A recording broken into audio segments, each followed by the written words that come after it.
Welcome back to Disturbing Reasons to Be Afraid of the Dark.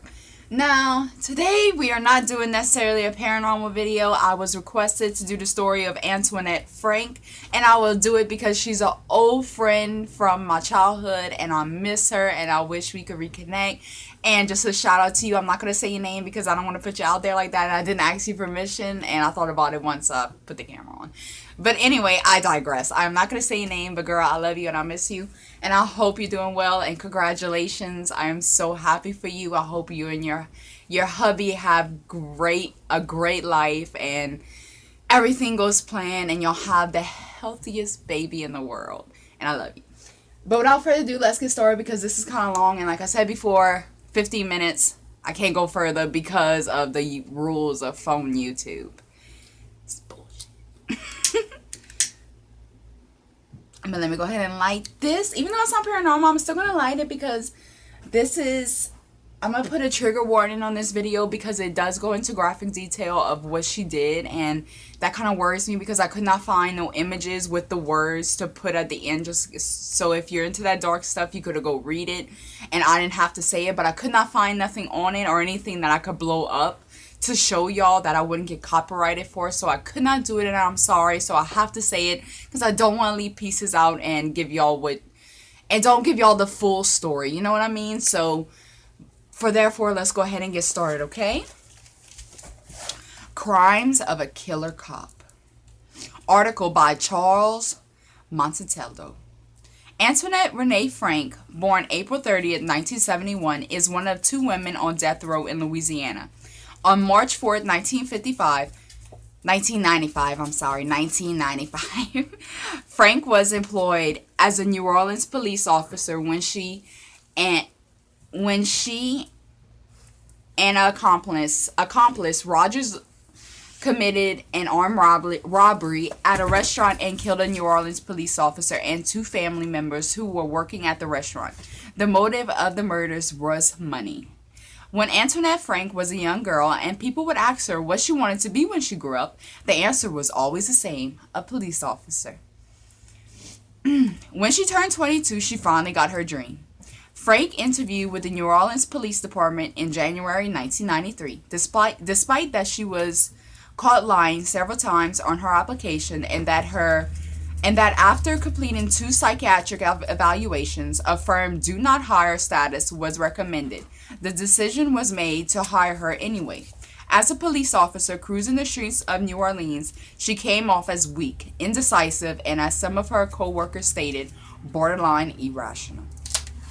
After her first 6 months on the force, her supervisor was close to having her return to the police academy for more training. But there was a shortage of manpower and she was needed on the streets instead. He teamed her up with a second officer. Rogers was a known 18-year-old drug dealer who had been shot.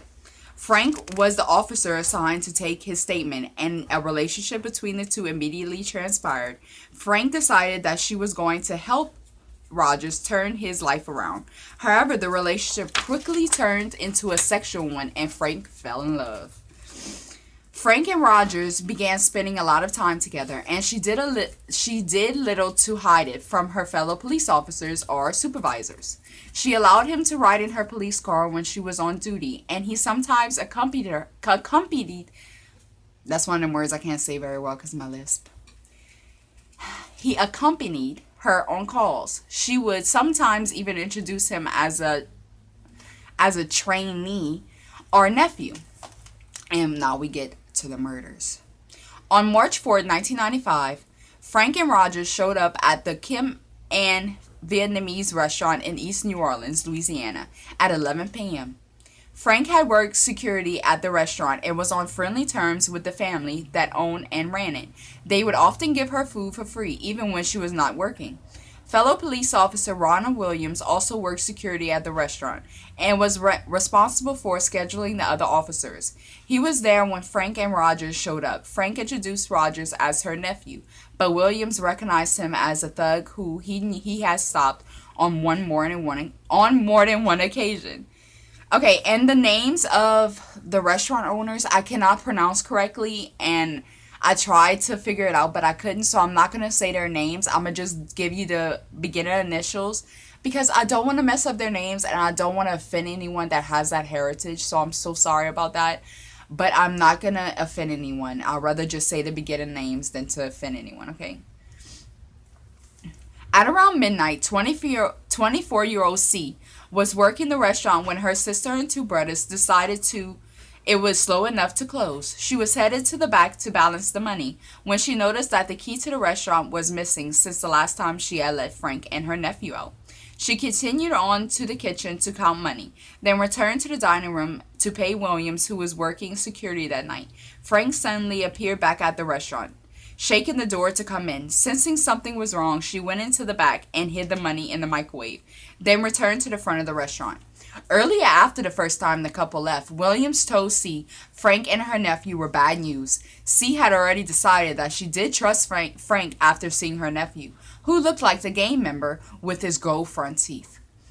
C, 18-year-old brother Q, was talking with Williams when Frank returned. C shouted to him not to let her in, but Frank came in on her own, using the missing key to open the door. As Frank walked into the restaurant, Williams approached her and confronted her about having a key, but she ignored him and continued towards the kitchen, shoving C and Q along with her. In the meantime, Rogers, armed with a 9mm pistol, came into the restaurant and shot Williams in the back of the head at close range, which immediately severed his spinal cord. Williams fell paralyzed, and Rogers shot him 2 more times in the head and back, killing him. He then took the officer's revolver and wallet during the shooting. Frank's attention turned to Rogers. C grabbed Q and an employee named V, and they ran to the restaurant. Wait, hold up, I'm sorry. Named V, and they fled to the restaurant's walk-in cooler, turned off the lights, and hid. C then Q carefully looked through the glass of the corner to see what was going on. They watched as Frank and Rogers searched frantically for the money. When they found it, they went to where C's older brother and sister were and forced him to their knees. The two siblings held hands and began praying and begging for their lives. Frank shot both of them at close range with the same gun Rogers killed William with. Then the killers began searching for the others. Assuming that they had escaped, Frank and Rogers left the restaurant and drove away. Q ran to the neighbors to call 911 while Chu stayed at the restaurant. She also called 911, but was so distraught after finding her brother and sister and Williams dead that she was unable to communicate clearly. Frank returned to the restaurant just seconds before the police. As Chu ran from the restaurant to the female officer, it appeared that Frank was running after her, but she was stopped by the officers. She identified herself as a police officer and said that their 3 masked men had escaped out of the back door. Frank then approached C and asked her what happened and if she was alright. C, in disbelief and in broken English, asked why she would ask that, because she was there and knew what had happened. Sensing C's fear, the female officer pulled C away and told Frank not to leave. Slowly, C was able to say what had happened. When Q returned to the scene, he violated what C had said. Frank was escorted to headquarters after supplying the investigators with information on where she had dropped Rogers off after leaving the restaurant after the shooting. When they were... I'm so sorry. Jenny has a bug in her butt today. It is craziness. And she moved my camera. Oh my God. I'm so sorry. Okay. Frank was escorted to headquarters after supplying the investigators with the information on where she had dropped Rogers off after leaving the restaurant after the shooting. When they were each interrogated, they pointed the finger at each other as being the trigger man. Frank finally said that she shot the younger brother and sister, but only because Roger had a gun to her head. Roger's trial was first. He tried to convince the jury that he was not at the restaurant and that Frank had acted alone. He was found guilty of 3 counts of first-degree murder and was sentenced to death by lethal injection. Now, I want to state that his parents and his family tried to say that it was a conspiracy against the community about him, that Antoinette made him do it. There was one witness that they tried to pass through that said they had proof that he was not there, but it did not pass. I do not know if he was sentenced to death well, he was sentenced to death, I'm sorry, but I do not know if he was given lethal injection. But I do know he was sent to Angola prison. But I do, in October 1995, the jury sentenced Frank to death by lethal injection for the murders. Frank's was carried out a year ago, that I do know.